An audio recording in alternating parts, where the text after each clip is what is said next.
پھپھو please کینچی دیجیے گا۔ علینا نے سارا پھپھو سے کہا تو وہ اچھل ہی پڑی۔ کیا کہا؟ کیا دیجیے گا؟ پھر سے تو کہنا۔ پھو کینچی چاہیے، علینا نے لاڈ سے کہا۔ پھر وہی پھو، تم پھپھو کیوں نہیں کہتی؟ اور یہ کینچی کیا ہوتا ہے؟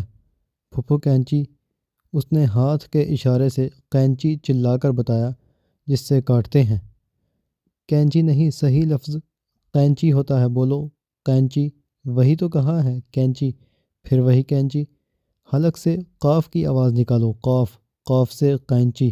پھپھو نے کہا۔ قینچی۔ علینا نے بمشکل حلق سے قاف کا حرف نکال کر کہا۔ اب تو دے دیں۔ پہلے تم قاف اور کاف کی اہمیت کو پہچانو۔ مثلاً دل کو قلب کہتے ہیں، اب تم قلب کو کلب کہو گی۔ عربی میں کلب کا مطلب ہے کتا، گویا تمہارے جسم میں کتا دھڑکتا ہے، کیوں چاہیے قینچی؟ سارا نے پوچھا۔ وہ ایک کاغذ کاٹنا ہے۔ کیا کاٹنا ہے؟ سارا ایک بار پھر چیخ اٹھی۔ یا اللہ، اب کیا ہو گیا؟ علینا نے دل میں سوچا اور کہا، پھپھو کاغذ کاٹنا ہے۔ کاغذ نہیں، کاغذ، کاغذ، انہوں نے غین پر زور دے کر کہا۔ جی جی، وہی وہی، اب تو دے دیں۔ ٹھیک ہے، یہ لو، اور کاٹ کر جلدی واپس کرو، کہیں ادھر ادھر نہیں چھوڑنا، انہوں نے قینچی دیتے ہوئے کہا۔ علینا نے سوچا کہ کتنی خطرناک گھڑی تھی جب میں نے پھپھو سے کینچی، توبہ توبہ، قینچی مانگی تھی۔ اس نے کاغذ پر بنی ڈرائنگ احتیاط سے کاٹ لی۔ مرغی کی تصویر بہت اچھی بنی اور کٹی بھی خوب تھی۔ بے اختیار وہ قینچی واپس کرنے گئی تو پھپھو کو دکھائی۔ یہ لیں پھپھو، آپ کی قینچی، اور دیکھیں میں نے کیا زبردست مرغی بنائی ہے۔ سارا نے بجائے مرغی کی تصویر دیکھنے کے ایک بار پھر اس کو گھورا۔ علینا نے پریشان ہو کر مرغی کی تصویر ان کے آگے کر دی۔ پھپھو مجھے نہیں، اس کو دیکھیں نا۔ سارا نے ایک نظر مرغی کی تصویر پر ڈالی جو واقعی اچھی بنی ہوئی تھی اور کاٹی بھی بہت صفائی سے تھی۔ ماشاءاللہ، بہت خوب، بہت اچھی اور صفائی سے بنائی ہے۔ علینا تعریف سن کر خوش ہو رہی تھی کہ ان کا دوسرا جملہ سن کر پریشان ہو گئی۔ اور کیا کہا تھا تم نے؟ یہ کس کی تصویر ہے؟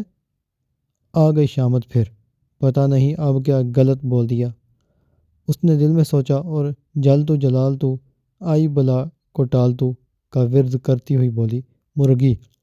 پھر کچھ غلط ہو گیا؟ علینا، تم اتنی خراب اردو کیسے بول لیتی ہو؟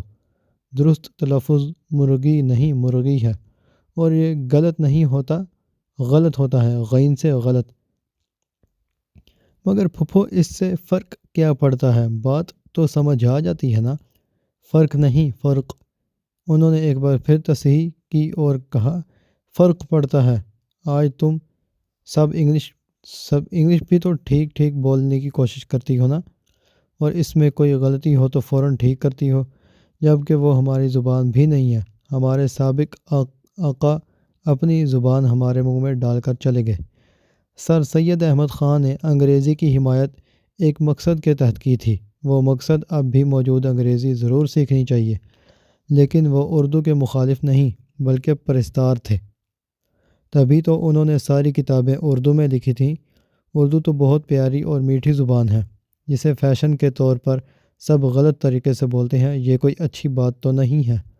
لیکن اردو اتنی مشکل بھی تو ہے، علینا نے کہا۔ اردو مشکل نہیں ہے، اسے مختلف ہتھ کنڈوں سے ہم سے دور کیا جا رہا ہے۔